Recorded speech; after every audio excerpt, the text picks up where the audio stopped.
How's it going, everyone?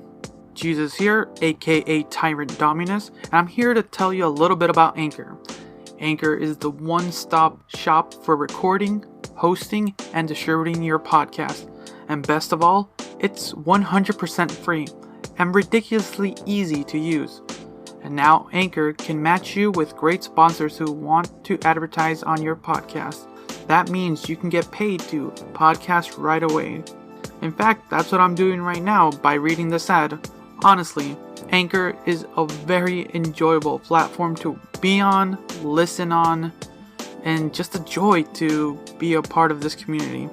Anchor, come check us out.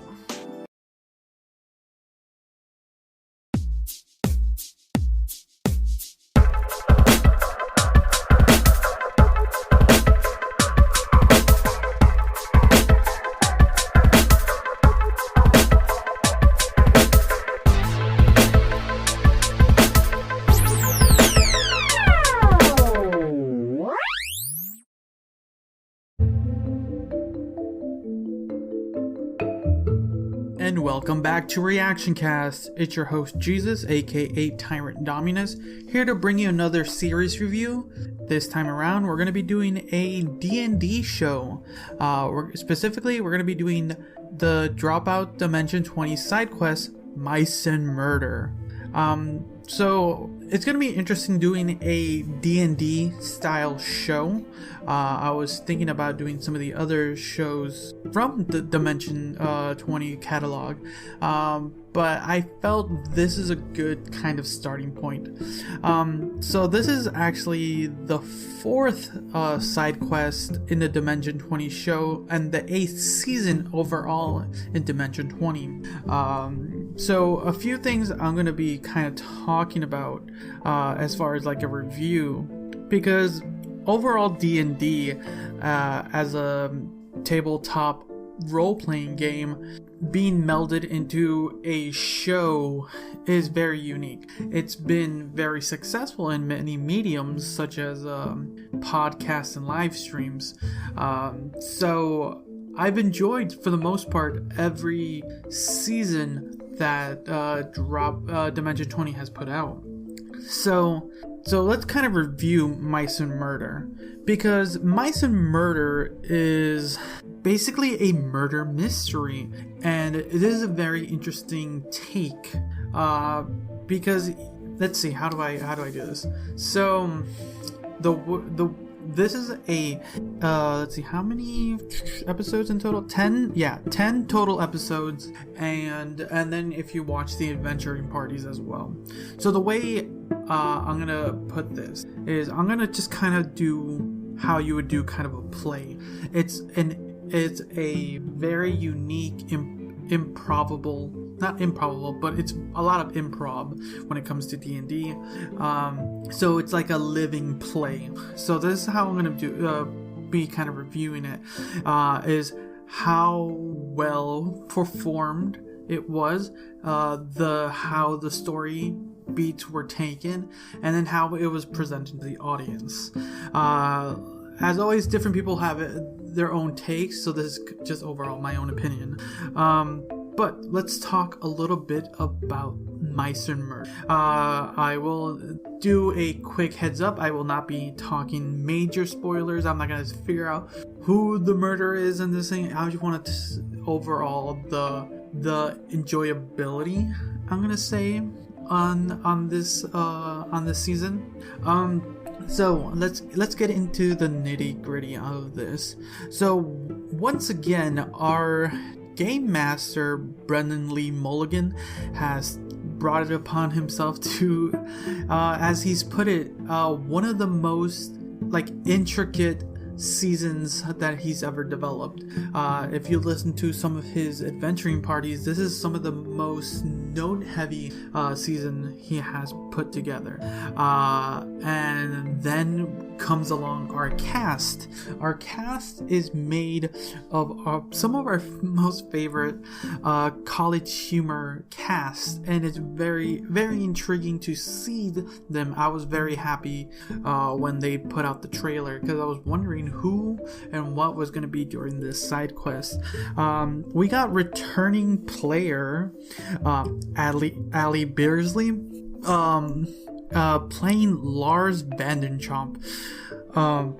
This rough, like, I forget what kind of dog he is, but kind of like body man for one of our newer players, Grant O'Brien, playing Detective Sylvester Cross, your Holmes type character, and it was interesting to see his take on this game.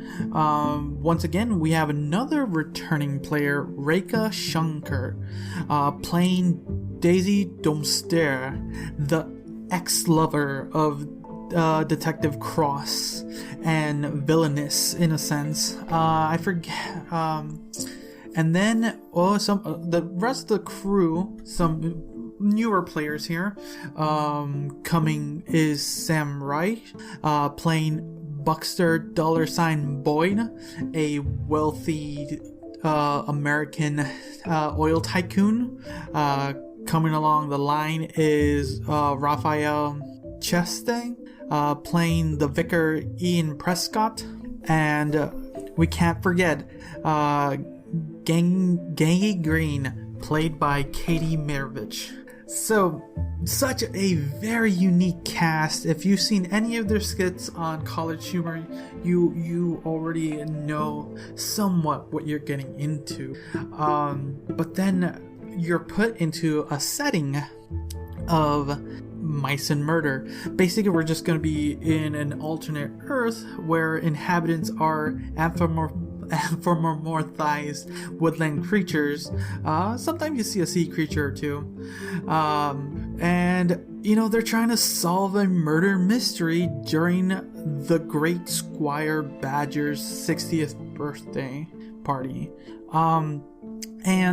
So let's take this into play when you're thinking of murder mystery movies, shows, and the likes, and how this show took it upon themselves to do it.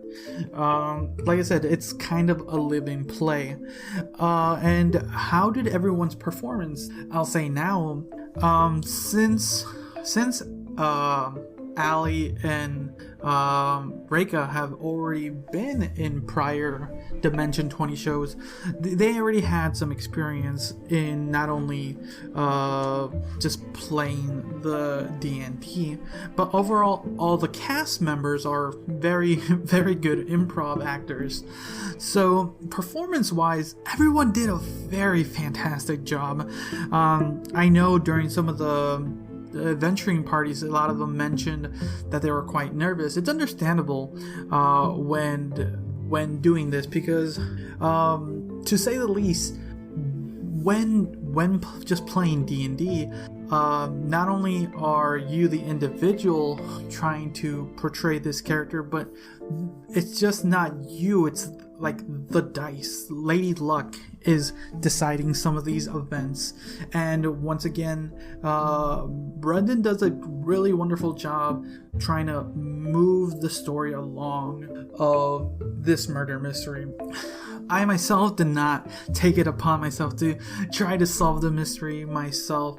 I know a lot of people on the Discord server were hot on the trail.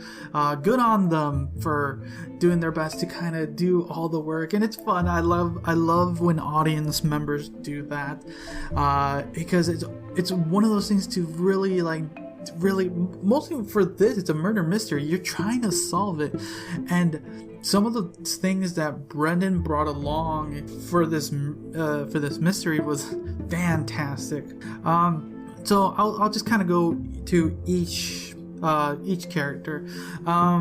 Let's start with Sylvester Cross, Grant O'Brien's performance. He played this suave, suave detective Fox, and oh man, he does such a wonderful job just being this very debonair character, and every time he has such wonderful roles that his character gets to shine so well. And there are his highs and lows, and Grant did a very fantastic job playing the detective.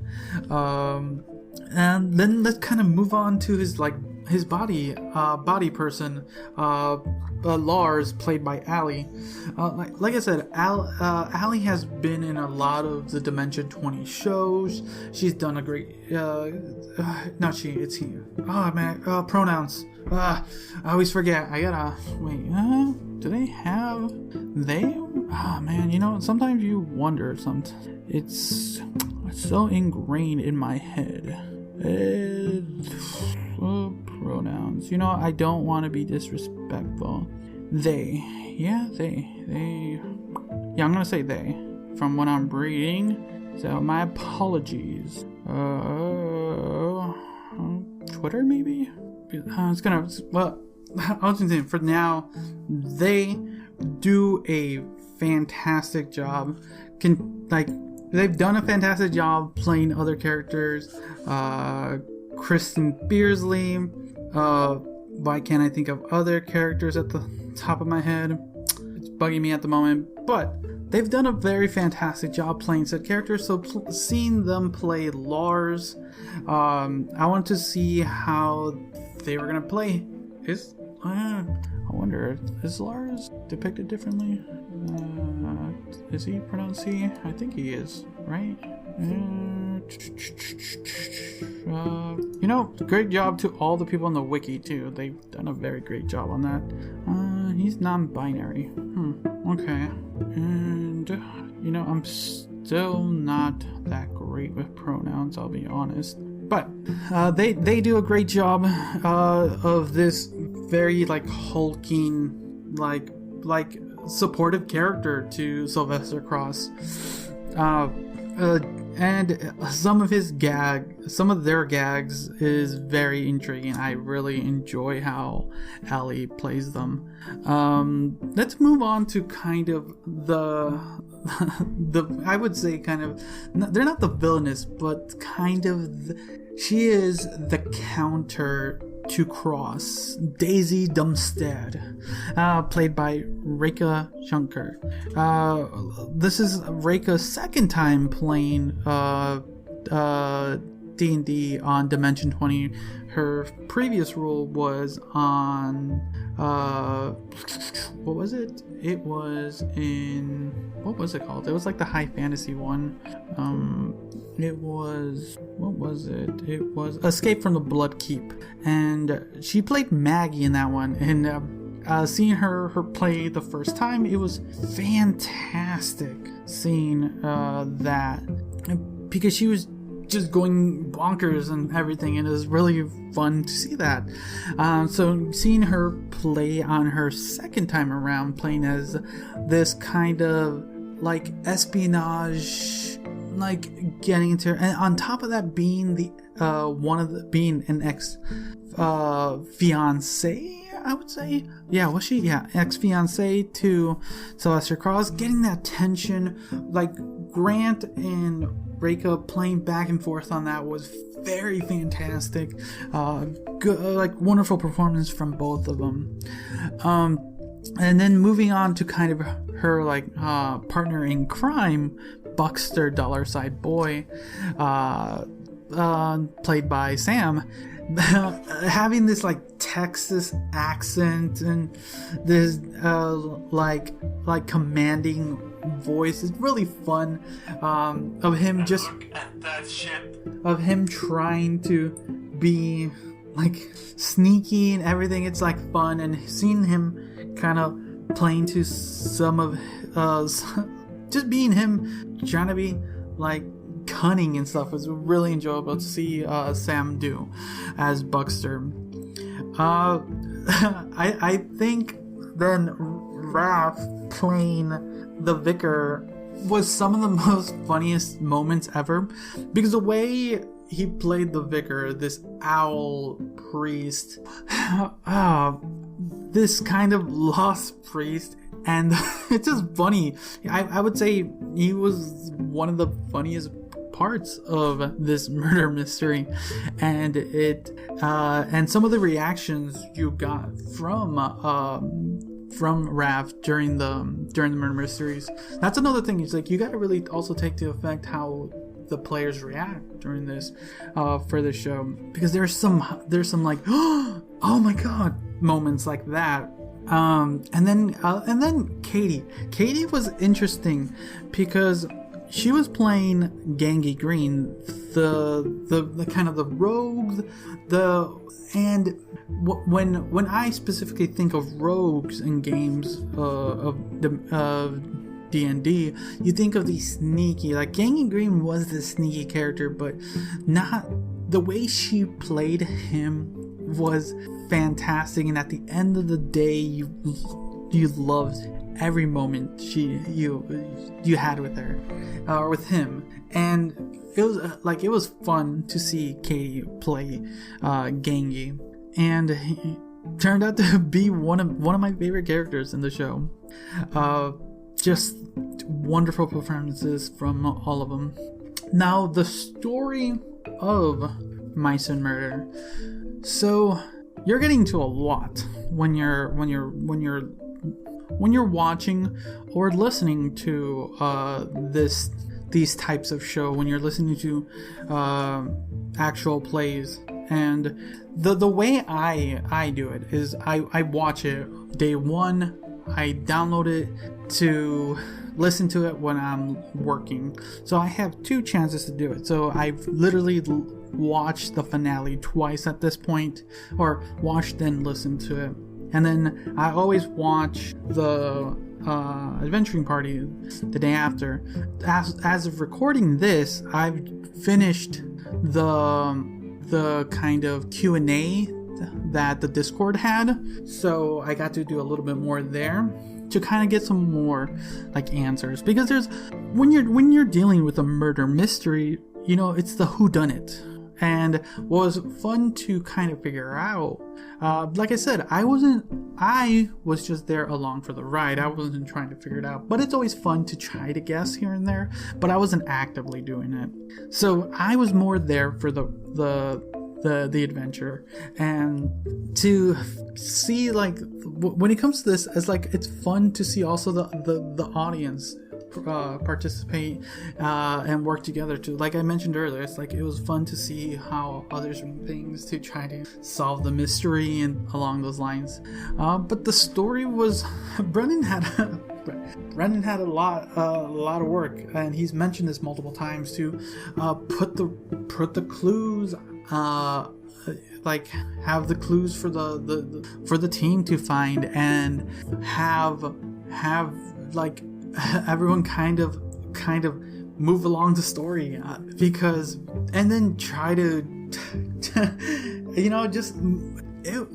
there's moments that this show had just did a 180 on some stuff, and I was like, okay, I did not see that one coming, and it was fantastic. Another thing, like I said, this is like a living play. It's the dice do a lot in this too, and there's a lot of nat 20s that were fantastic, from investigation rolls to sneak rolls. It's just fantastic. And there's moments that it puts Brendan in a corner, and it's fantastic, because it just makes the story so much more. And I think for Mice and Murder, I'm not gonna do a spoilers, because it's something you would need to watch for sure. I think this one, I'm not gonna do any spoilers for this one. It's more, I had a blast watching every episode, listening to them again. I know there's a couple clips I really want to always have on hand, because damn, they are some good ones. And there's for sure some screenshots of some faces that live on. And props to all the cast they did a wonderful job performance, and you know, once again, like, to Brendan Lee Mulligan to doing his best to like lay out this story for everyone. And yeah, for me to review it, I'm gonna give this one I'm gonna give this one a solid 9 out of 10, because the like I said, like, it's a murder mystery, so to find out the whodunit of this one was fantastic, and it was great.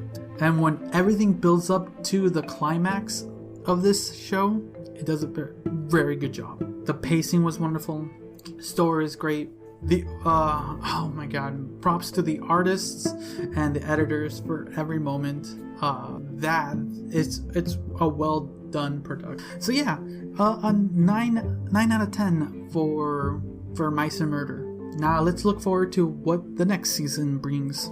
So thanks again for listening. Until next time, see ya.